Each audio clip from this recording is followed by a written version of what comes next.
Hello, everyone, and welcome to the first episode of No Shortage in Stupid. Let's just dive right into it, shall we? So, an Ohio teen claims she live streamed a 10-minute rape for evidence. An 18-year-old Ohio woman accused of live streaming the rape of her 17-year-old friend with a social media app was trying to record the assault as evidence. The woman's attorney said recently in a defense a prosecutor flatly dismissed. Oh gosh. Why do people do these things? Yeah, she was recording it for evidence. It's not like she could intervene or anything. Mariana Lonina pleaded not guilty Friday to multiple charges including rape, kidnapping, sexual battery, and pandering, a sexual matter involving a minor. A judge set the bond at $125,000 for Lolina, a student at New Albany High School outside Columbus. Her co-defendant Raymond Gates, 29, also pleaded not guilty, with a judge setting his bond at $300,000. A public defender representing Gates did not comment about the allegations. Yes, maybe because... Oh my gosh. What's the matter with the world these days? Lolina and her friend, who attend the same high school, met at Gates at a Columbus mall for the first time the day before, where he brought them a bottle of vodka and encouraged them to meet him the following day, her lawyer Sam Shemansky said. So the lawyer claims that she was trying to get the girl out of the house when the attack happened, and they were using the defense. Lolina is in the habit of filming everything with Periscope, Shemansky added. Okay, alright, this is just beyond stupid. Do they actually expect to get this girl out of it? Oh yeah, she was filming it for evidence. I mean, oh my gosh. She got, I guess, taken up with all of the likes that her live stream was getting. Oh my gosh, I'm just losing my faith in humanity right now, and therefore continued to do it and did nothing to aid the victim. This is just wrong on every level. She's witnessing her friend getting raped. So the first thing she does is, I'm gonna film it for evidence and then intervene. Okay, that's pretty warped, but maybe it makes sense just to snap a picture. But she was using a social media device to do this. It wasn't like she was just snapping a picture and then tried to aid the victim, and then she's just recording it, and she's like, oh wow, this is getting a lot of likes. People enjoy seeing my friend getting raped. So I'm just gonna keep on recording. That is just screwed up on so many levels. I mean, just wow. I know, like, I have to say something. I just don't know what to say. And what's messed up is people were actually liking the live stream. I mean, this guy was sexually assaulting a minor. Independent of the rape count, Lolina was also charged with live streaming her friend nude the day before the assault, which is a felony. You know what? I seriously hope this woman gets 10 years in prison. Not the woman who was raped, but the woman who was recording her friend being raped. That is just so wrong. The next thing I'm about to show you, well... I think you have to see it to believe it. So a girl who shaved her legs is pissed when this guy didn't put out. The text reads, "It kind of pissed me off because I took a good 2 hours out of my time to get all ready, shave my legs and whatnot, and I'm actually super effing pissed because I wasted 2 hours of my time getting ready for nothing." We've all heard of a situation when a guy gets turned down on a date, but we all can agree that it's pretty rare for a girl to not get what she wants when the situation is reversed. This unnamed crazy is the rare exception. For now, let's call her Crazy Kenzie. So, I mean, just imagine if this was the other way down. Just imagine how SJWs would blow up. Like, we're having a good laugh, but just imagine if it was the other way around. So here's the text chat. Can I ask you something? Yeah. Why didn't we have sex last night? I'm not really sure. Just didn't feel like it. That bad?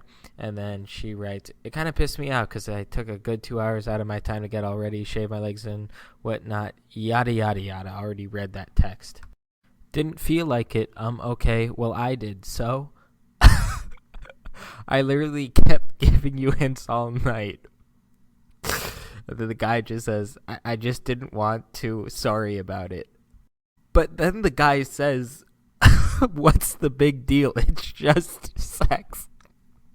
Which is true. It's like whether you're a guy or a girl, it seriously is just sex. There'll always be more, right? And the woman writes, the big effing deal is I wanted to, and you should have had sex with me. Because she wanted it, he should have done it. I mean, imagine if this was a guy texting a woman. I mean, SJWs would have blown up. Are you effing gay or something? Is that the big deal? You didn't do it. Well, I guess. I mean, the fact that a straight man wasn't interested in her, that just kind of is just blows the chick mind. I guess. I mean, I guess that's just not possible in her worldview. And then the guy's just, I don't know. Well, I'm not gay. I just didn't want to. My choice to decide. Get over it.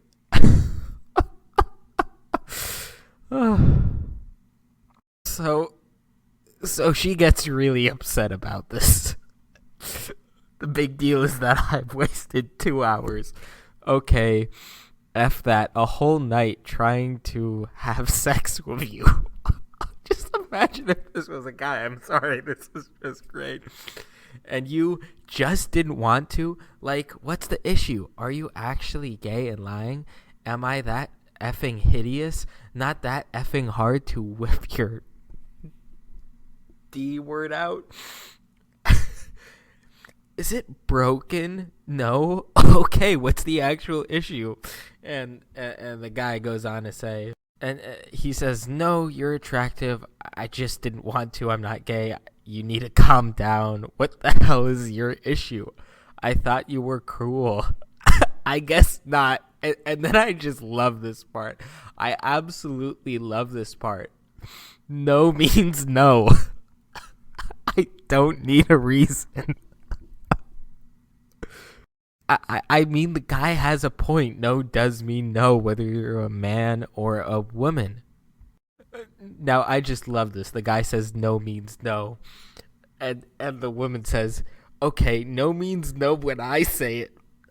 But I said yes. Oh, gosh. This is just so warped. You guys hopefully see how wrong this is. But I said yes, so is your dick little? I mean... I'm sorry, that just slipped out. Give me actual reasons. And the man says, well, I'm well endowed. Not like it's any of your business. Listen, I don't need reasons. How hypocritical of you. Rape is only rape for women. Got it. And I think this is a good point. There's a lot of problems with men getting raped. It's not just a problem if a woman gets raped. It's also a problem if a man has intercourse against his will. So I think it's a valid point. And it just ends with a whole bunch of swear words, which, I mean, at this point, there's no point in reading them. Well, I absolutely love this third article. I got kicked off of a TEDx Women event, which is a feminist independent TED event, for making a joke about not being allowed to make a burqa joke. So she didn't get in trouble for making a burqa joke. She got in trouble for making a joke about not being allowed to make a burqa joke. So you made a joke that your free speech was limited. Something that this channel in its mission statement is out to defend, your free speech, and you're trying to censor everybody, and you got kicked out for that. I mean, if that's not irony, I don't know what is, guys. So it starts off with her talking about how she's supposed to give a talk, and that is until I was removed from the speaker roster on Friday without any kind of explanation. I got kicked out of TEDx Women. It's still unbelievable to me, and if I'm honest, a little thrilling. So she's thrilled. She doesn't seem that upset. I mean, okay, all right, let's just take a look here. So she writes, I wish I could say I got the boot for something outrageous. Like my talk was a series of rape jokes or subliminal organizing cry in support of men's right activists or a long ad for Monsanto.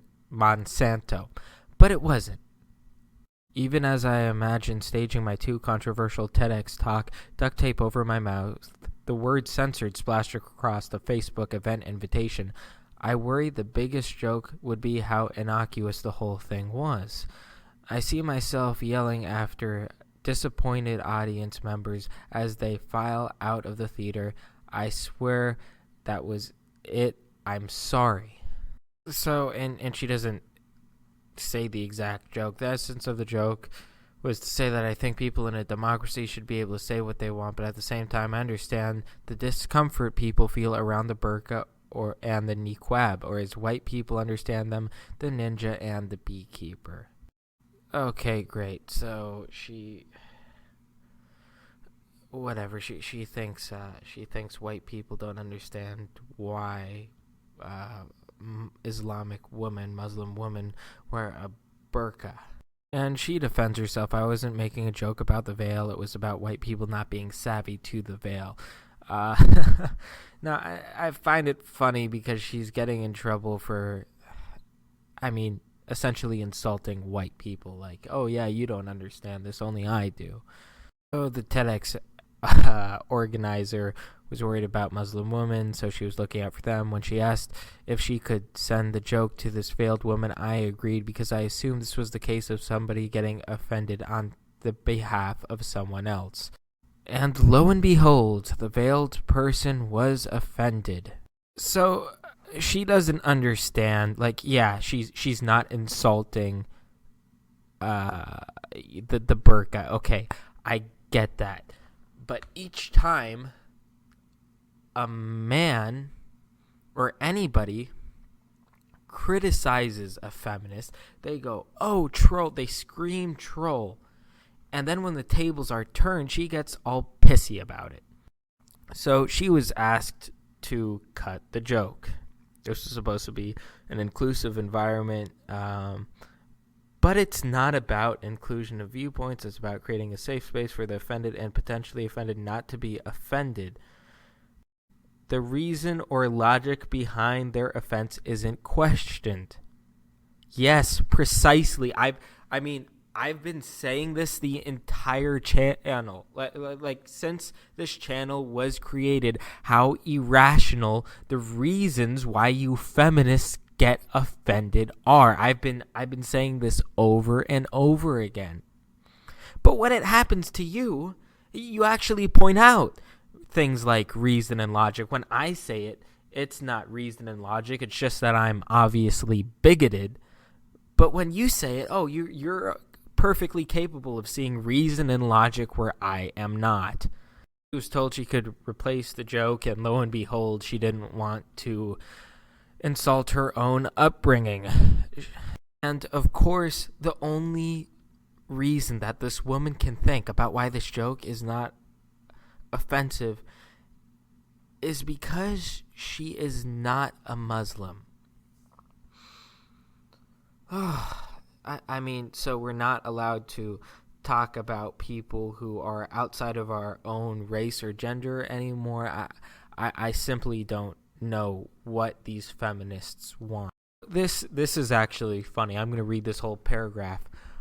What I always have been is someone who makes fun of the kind of people who think that the greatest threat we face today as a society is the PC police. Now, guess what, honey? You just experienced this firsthand. The PC police want to take away free speech. That is dangerous. That is a threat to our freedom. Maybe you don't understand that. The people who think political correctness has gone too far, and now I have to agree with them. Bravo. Not that this is the greatest threat.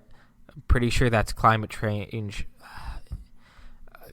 Climate change, whether it is or is not happening, is a long time away. However, these rights being infringed upon, if it continues in the trend in 20 years, we will not have free speech in colleges. So you can stop it with the snide remarks. But that political correctness has at least jumped the shark.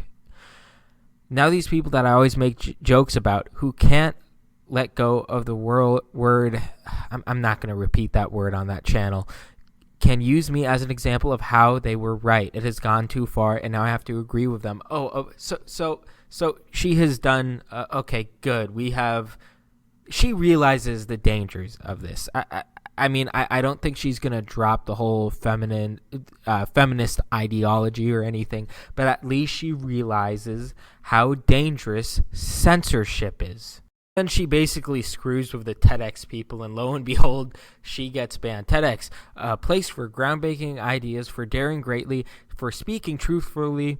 As long as you don't make any ethnic or religious minority you aren't a part of.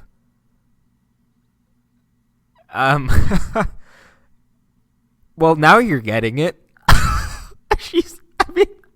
It's funny. It's like feminist realizes how dangerous censorship is. I mean, I love this. So lo and behold, they remove her from the roster. No further explanation. It appears that jokes involving burqas or hijabs at least merit some discussion. A joke about TEDx gets you banned. No questions asked. Well, yes, you've basically insulted Big Brother, or should I say Big Sister, right to her face. Fittingly, considering the theme of my talk, no experience thus far has made me feel as much like a bona fide comedian. It is kind of unbelievable and kind of thrilling, like getting kicked out of music class felt in grade 8. That's the perfect analogy, I'm sure. TEDx woman is the triangle, not worth being taken seriously. I just knocked over my microphone right there. I wanted to applause. I mean, that was... I mean, when a feminist realizes how dangerous censorship of speech and ideas are, I mean, I think that's a good step for people who are free speech advocates. All I can say is, oh, wow. So here's another one for you guys. 4-year-old girl bullied, isolated to gun shame her father. So apparently bullying and shaming and isolating a kid for being transgendered or gay is completely unacceptable. But when it's because the father owns a gun, that is completely okay. Now, I'm going to editorialize here, but essentially what happened is that a man basically brought a gun onto campus. He was open carrying legally. It was not against the law. And he went to the class. Essentially, you're required to bring a parent to this music class. And he brought the gun 2 or 3 times before anybody noticed. The father said it was protection for the girl. Schools are gun-free zones, and they tend to be targeted for mass shootings. He feels that he's keeping her safer by carrying and having the ability to protect her, she said. Well, it seems like he's a law-abiding citizen, and that's something that we have a right to in this country. But some parents at Cressa's West Campus say no. This is not the way we live in a civilized society, one parent said. How stupid can you be? I mean, I just feel like I can't words just simply don't do this justice. If you are a law-abiding citizen, you can carry a gun. There is nothing uncivilized about firearms. And essentially, the superintendent moved the class to the administration building. And then Campbell says several parents are also transferring their students into a different class. There's several hundred students over there, and many of their parents have expressed very significant concerns and very frankly anger towards us for doing this. And I thought, well, I gotta respect their rights. Respect the rights of parents of children who have been traumatized by possibly violent situations, he said. He seems completely reasonable. But the mother says her family's rights have now been violated. When he decided to not break the law, they began the process of bullying him. She saw him treated like a criminal for carrying the letter of the law.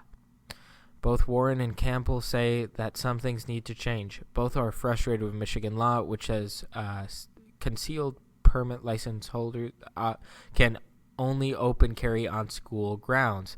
If he had been allowed to conceal, nobody would have known he was carrying, and this drama wouldn't have happened. That is completely true. Lawmakers in Lansing are considered making changes allowing concealed weapons permit holders to concealed carry at schools. But some educators say that can open up a whole other can of worms. No, it can't, because getting a concealed weapons permit is an extremely rigorous process.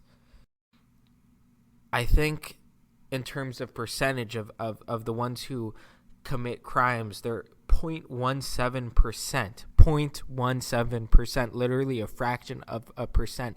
And they're never gun crimes. They're just other things like misdemeanors for speeding and things. So now they say if police are trained that if they're an active shooter, they come rushing in looking for somebody with a gun, and somebody who is a good guy with a gun trying to find the bad guy with a gun could be mistaken as a bad guy with a gun and shot by the police. Well, we have a very rigorous protocol. I know this because I worked for the sheriff's department in Boulder County. This is just a whole can of stupid right here. If she were hurt because he didn't have it to protect her, that would be something he couldn't live with. Now, that's a fair argument. So this last thing that I found was in Reddit. And essentially, it was this guy who was a physics major, and he didn't disclose his university, but he said that he was forced to do this thing called, it's called Not Anymore.